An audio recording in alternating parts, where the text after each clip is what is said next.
Hi everyone, today I'm going to be doing a review of Malice, which is the first book in the Faithful and the Fallen series by John Gwynne.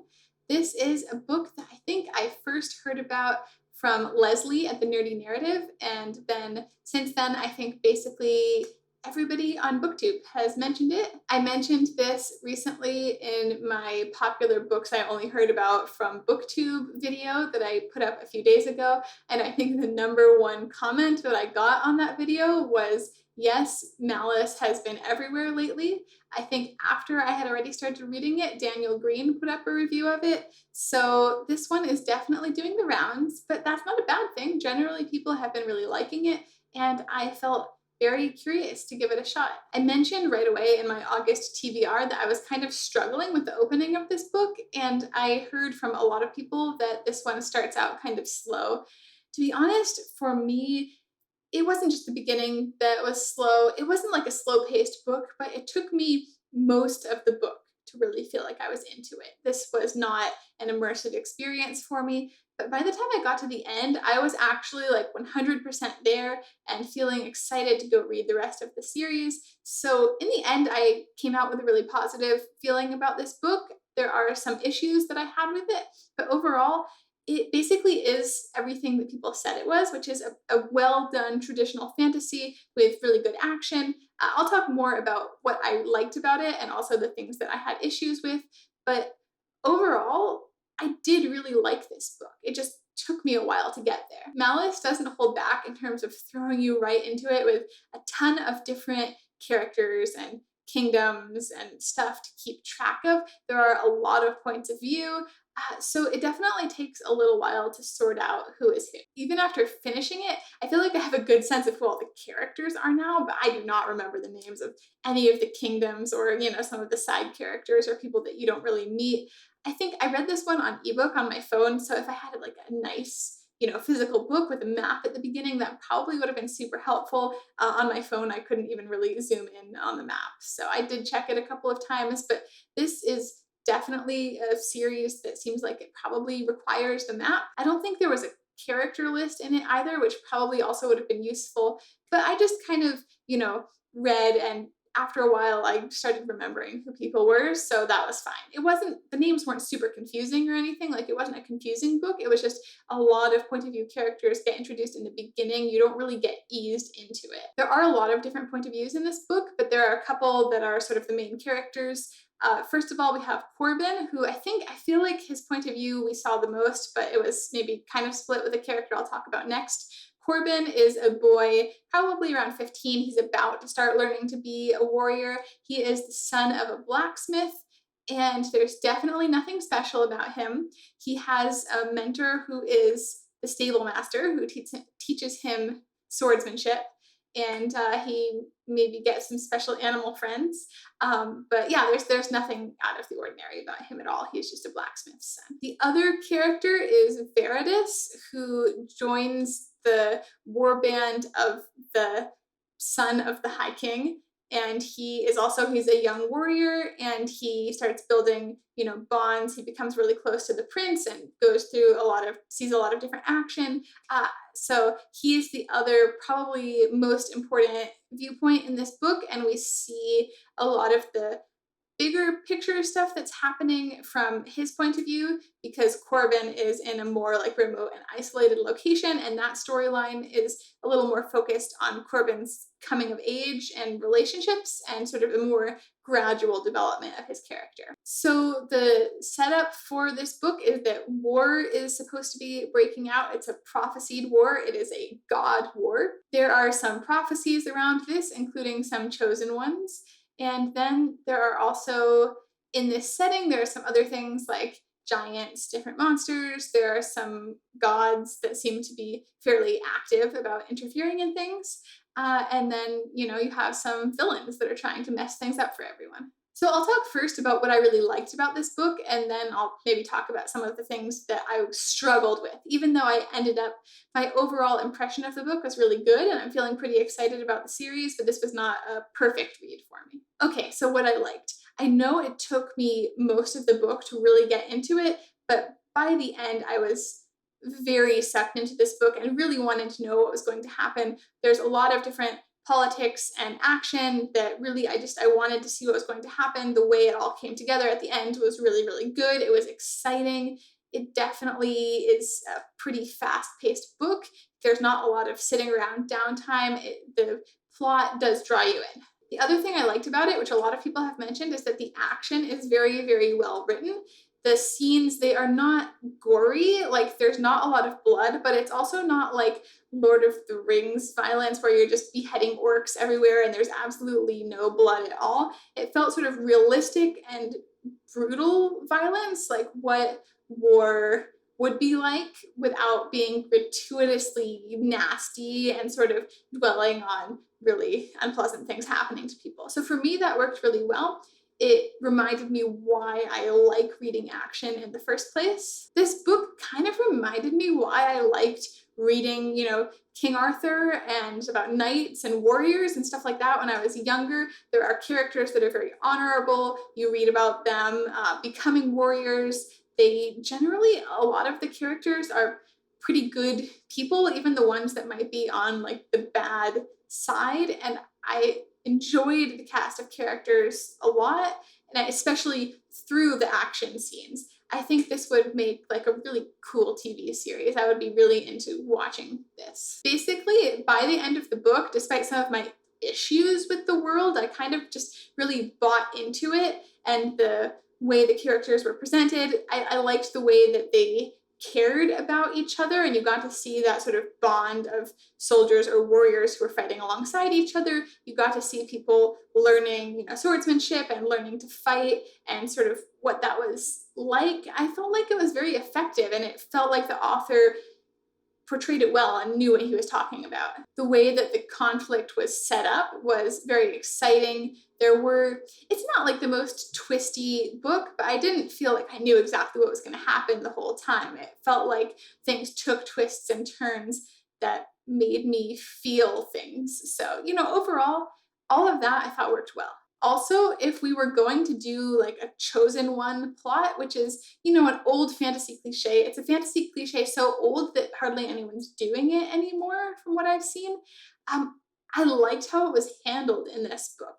It was not just somebody getting told at the beginning, hey, you're the chosen one, here's a sword, and now your parents are dead, and it's halfway through the book, so I guess it's time for your wizard mentor to die too. Like, it was, I can't say that it was believable, but it was developed in such a way that I felt, I connected to it, I guess. It worked for me.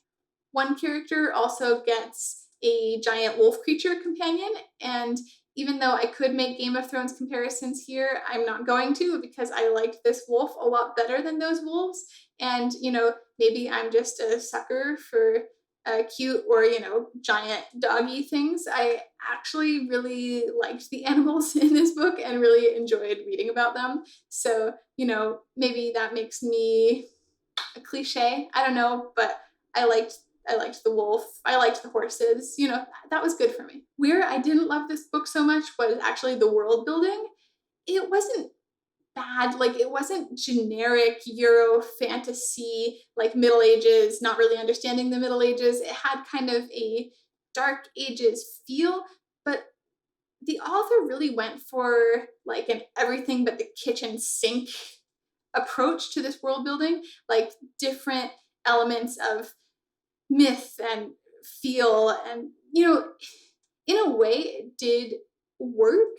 Like, it didn't feel badly developed, but I just couldn't quite buy into it. It felt a little bit too haphazard to me at times. I felt like I couldn't really tell much of a difference between some of the different kingdoms and cultures. It felt like everyone was kind of the same. Then you had a few less mentioned and seen sort of more exotic cultures. This part, it felt pretty traditional. It was well done.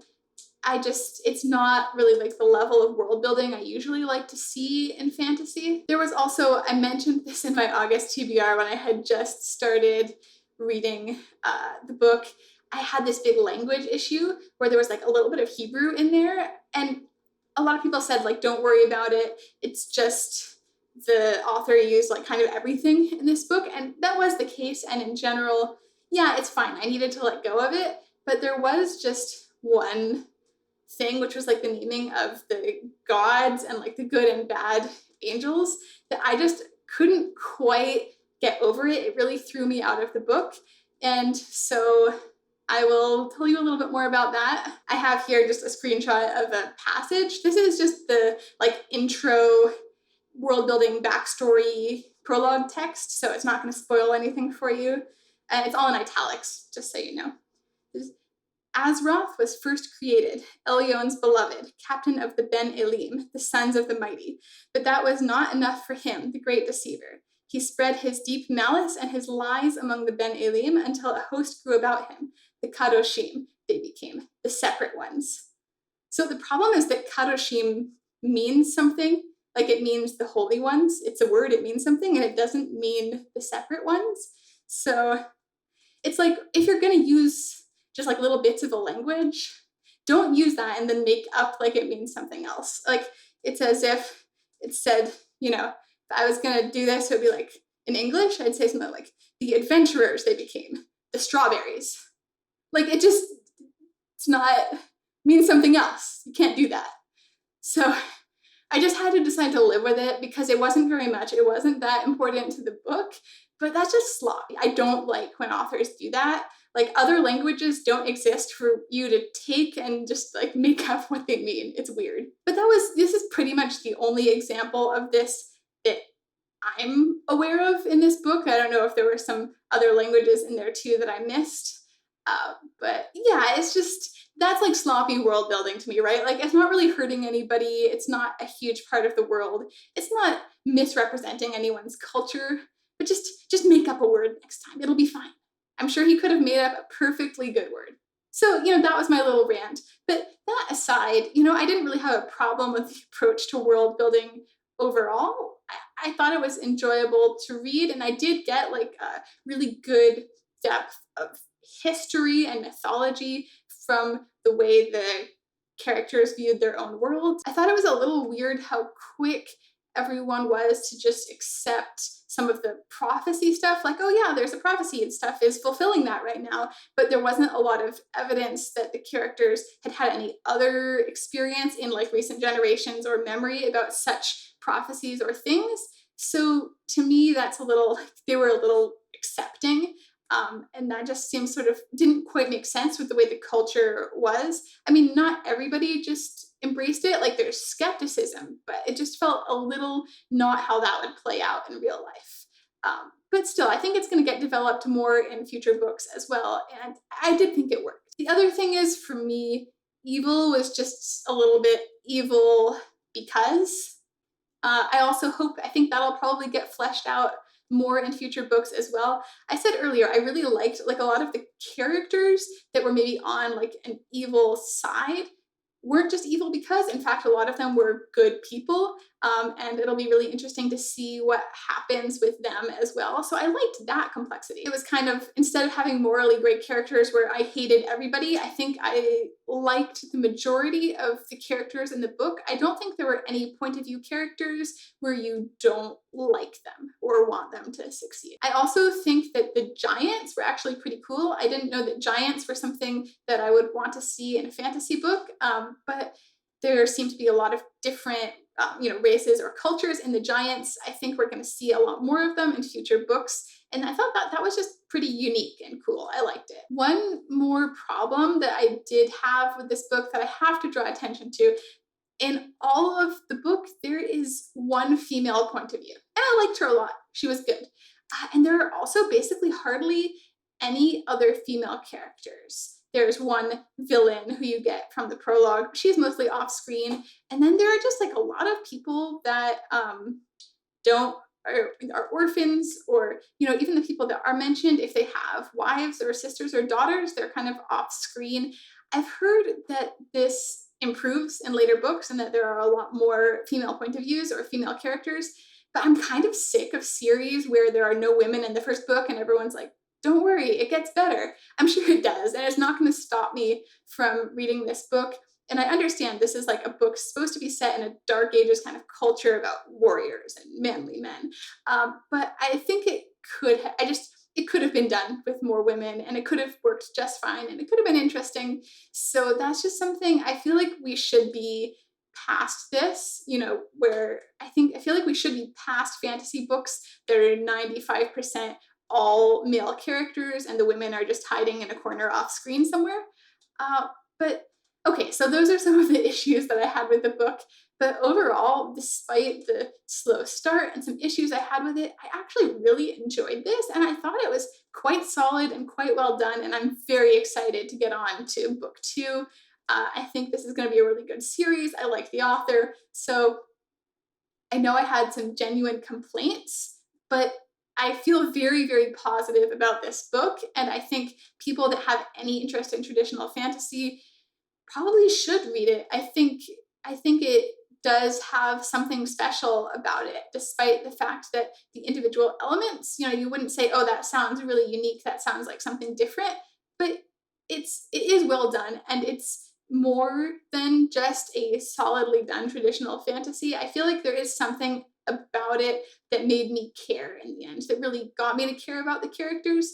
And it's not a super heavy in character development kind of book, but I think it was just in seeing the characters' actions and how they interacted with each other, even just through going to war together and through going through all these different politics and experiences that developed them. And yeah, it worked well for me in the end, despite some issues with the world building and the culture and some things that I felt like didn't quite make sense.